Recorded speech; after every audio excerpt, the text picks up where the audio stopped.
Hello friends, मैं मोहित कुमार आपका स्वागत करता हूं अपने इस यूट्यूब चैनल मोहित मैथ्स गुरु में। आज जो हम चैप्टर करने जा रहे हैं वो मेजर ऑफ वेरिएशन का टॉपिक जो है combined mean and standard deviation. ये हमारा पार्ट 13 है। तो क्वेश्चन 1 करते हैं। The number of examined the mean weight and the standard deviation in each group of examination by two medical examiner is given below.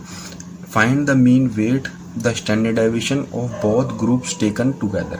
ये हमें दिया हुआ है क्वेश्चन में, जो बोला गया है वेट दिया हुआ है, मीन दिया हुआ है, स्टैंडर्ड दिया हुआ है। तो सबसे पहले हमारे क्या बनेगा क्वेश्चन में, तो ये वेट जो हमारे N1 N2 बनेंगे, तो N1 जो हो गया 50, उसके बाद N2 जो गिवन है वो है 60।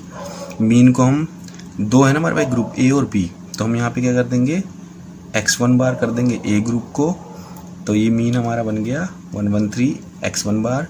B ग्रुप मीन जो बन गया x2 बार इज 120। ऐसी हमारा स्टैंडर्ड डेविएशन दिया है, तो स्टैंडर्ड डेविएशन का साइन इससे नोट किया जाता है। तो पहले A वाले को 1 कर देंगे, तो कितना है हमारे पास 6.5। ऐसी स्टैंडर्ड डेविएशन 2 कितना कर देंगे 8.2। तो हमारे पास ये 6 चीज़ें गिवन है क्वेश्चन में।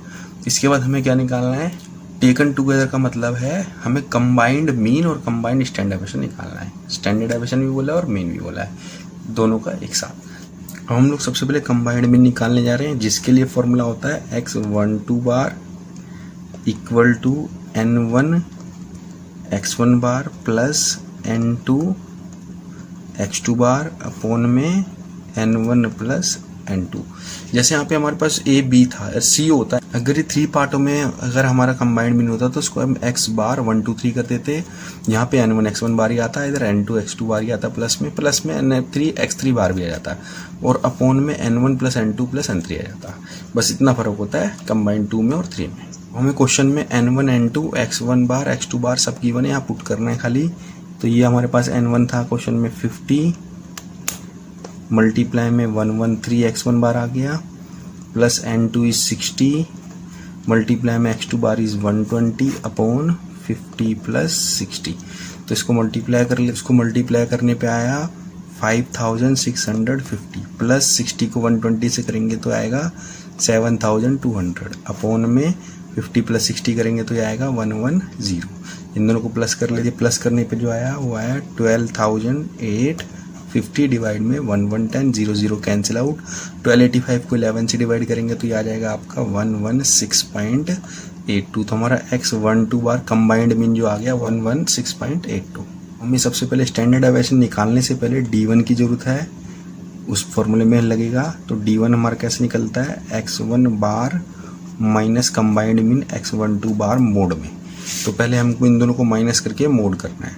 तो x1 बार भी हमारे पास क्वेश्चन में गिवन है और x12 बार हमने निकाल चुका है, दोनों को हमने क्या करना है माइनस करना है। कहते हैं इसमें x1 bar is 113 minus 116.82 mode में। तो इसको माइनस करेंगे तो माइनस का 3.82 आ जाएगा, और मोड में है तो प्लस में कर देंगे 3.82। इसके बाद हमें D2 भी निकालना पड़ेगा। D2 कैसे निकलेगा, x2 बार माइनस x12 बार। तो हमने इस बार सेकंड मीन में से x12 बार कंबाइंड मीन माइनस करना है, वो भी मोड में। की वैल्यू ले लेंगे 120, 12 बार की वैल्यू ले लेंगे 116.82। तो ये आ जाएगा 1 x2 bar is 120 minus 116.82 mode में। तो इसको माइनस करने पे जो आएगा प्लस का ही आएगा 3.18, इसमें से इसको माइनस करने पर। तो D1 भी निकल गया, D2 भी निकल गया। अब हमें कंबाइंड स्टैंडर्ड डेविएशन का जो फॉर्मूला होता है वो स्टैंडर्ड डेविएशन 1 और 2 कर देंगे। जैसे यहाँ मीन में 1 2 किया था, इक्वल टू रूट में आती है इसकी वैल्यू स्टैंडर्ड डेविएशन की। पहले होगा N1 स्टैंडर्ड डेविएशन 1 का square same plus N2 standard deviation second का स्क्वायर स्टैंडर्ड डेविएशन 2 का square plus N1 D1 square plus N2 D2 square upon में N1 प्लस N2। तो ये हमारा स्टैंडर्ड डेविएशन का फॉर्मूला है कंबाइंड में। तो इसमें हम सारी वैल्यू पुट कर देते हैं। हमारे पास देखो N1 क्वेश्चन में गिवन है, स्टैंडर्ड डेविएशन 1 भी क्वेश्चन में गिवन था, स्टैंडर्ड 2 भी गिवन था, N2 भी गिवन था, N1 N2 तो है ही गिवन हमारे पास, और D1 D2 हमने निकाल लिया था यहाँ पे, D1 D2 ये निकाल लिया था हमने। अब हम लोग सबसे पहले रूट लगाते हैं। N1 N2 चल रहा है, सबसे पहले वैल्यू पुट कर देते हैं, इनके लिए ब्लैंक जगह छोड़ देंगे। तो N1 50 है, N2 60 से जल्दी पुट होगा, 50 ब्रैकेट स्क्वायर कर दो प्लस 60 स्क्वायर कर दो प्लस इसके बाद N1 है, फिर 50 होल स्क्वायर कर दो, फिर 60 उसका होल स्क्वायर कर दो, और अपॉन में N1 प्लस N2 फिर से 50 प्लस 60। ये जल्दी करने का तरीका है, पहले N1 N2 सारे पुट कर लो, स्टैंडर्ड 1 और 2 की जगह छोड़ दो D1 D2 की। तो सबसे पहले स्टैंडर्ड 1 हमारे पास कितना है 6.5, स्टैंडर्ड 2 है हमारे पास 8.2। अब रह गया D1 D2 देख लेते हैं। तो D1 आया था 3.82 और D2 आया था 3.18।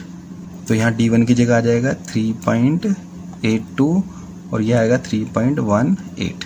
बस इनको सॉल्व कर देते हैं, स्टैंडर्ड हमारा कंबाइंड निकल जाएगा। पहले रूट लगा लेते हैं, उसके बाद 50 ऐसी रहेगा, 6.5 का स्क्वायर 42.25 प्लस 60 ऐसी रहेगा, 8.2 का स्क्वायर 67.24, 50 ऐसी रहेगा, प्लस में 3.82 का स्क्वायर आ जाएगा 14.5924 प्लस 60 ऐसी आ जाएगा, इनटू में 3.18 का स्क्वायर 10.1124। उनमें 50 प्लस 60 जो होगा वो 110 हो जाएगा। इसको मल्टीप्लाई कर लेते हैं और रूट में 50 को इससे मल्टीप्लाई करेंगे 42.25 से, तो आ रहा है 2112.5 प्लस 60 को 67.24 से मल्टीप्लाई करेंगे तो आएगा 403.4 प्लस 50 को 14.5924 से मल्टीप्लाई करेंगे तो 729.62 प्लस 60 इंटू 10.1124 को मल्टीप्लाई करेंगे तो प्लस ये आएगा 606.744 और अपॉन में 110।